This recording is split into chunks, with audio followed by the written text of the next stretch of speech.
I'm very grateful. All those speakers mentioned things that I consider myself to be some of the most important things that I've done here. Just a little more context. So I was serving on the priest personnel board. So this is a group of priests that advises the bishop on where to assign priests. And so I'd never been to Penasquitos before. So this is back in 2012.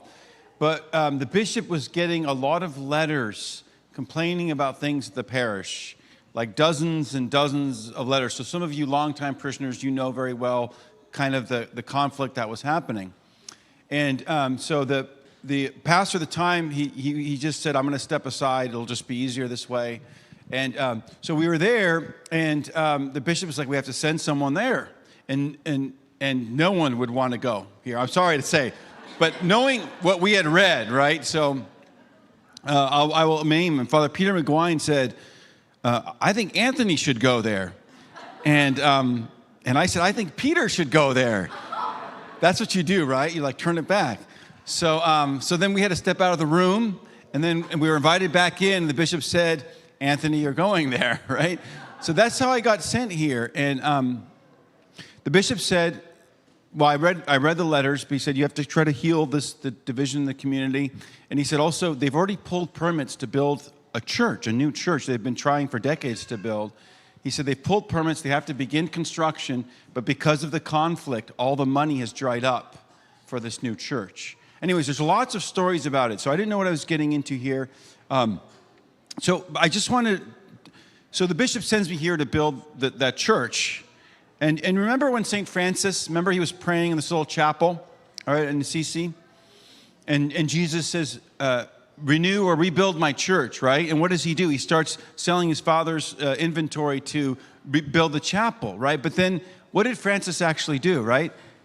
He renewed all of Christendom, really, right? He rebuilt the church, which is the body of Christ and the people.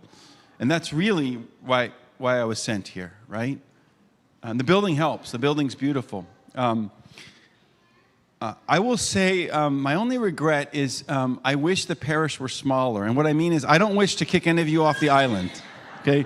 But I wish I could just spend time going to people's houses, having wine, hanging out. It was actually my plan for my last month to be able to just do that. And then Father Gabriel got stuck in Uganda. I didn't realize I would be spending 20 hours a week helping the school that I'm going to be going to next for the last 2 or 3 months.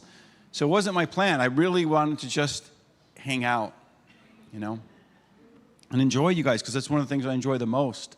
So that's my only regret, is that I feel like I've been playing triage for 14 years in different ways, So triage is what needs to be done now, what are the most urgent needs. So I'm sorry if I ever come off like I'm busy and have all these things to do, because actually I have been. And I've been trying to do my best with all that. And I wish I could have just spent more time with all of you and gotten to know you better. And the fact is, there just aren't enough priests. I actually did some research on this. So in the very early church, when John's writing in the book of Revelations, he's writing the churches in Asia Minor. Do you know how many members were in those churches? Like 200. A bishop with 200. And he had a priest or two to assist him, right? Now we have a priest for every 4,000 or 5,000 Catholics. So obviously we need to pray. Right? We need to pray to the Lord of the harvest. Because ideally, a priest he can be there for many years, decades, with a parish, go over to people's houses, spend time with them. And that's my biggest regret. I couldn't do that, So, but the next best thing, right, is you form leaders, and you kind of form a parish where people are drawn, and then they help with each other, right? You guys have made friends for lives here, many of our young families that have come here, right? So the priest will come and go, but you will always have those friendships. And that's where the faith will grow and will be passed on. I want to thank all of you, especially those of you, some of those who spoke, who, when we needed help and we called you forth, and you jumped in with both. I'm looking at Pam here, who helped with 4 or 5 good lives. I can't remember how many we kept asking you to help with, right?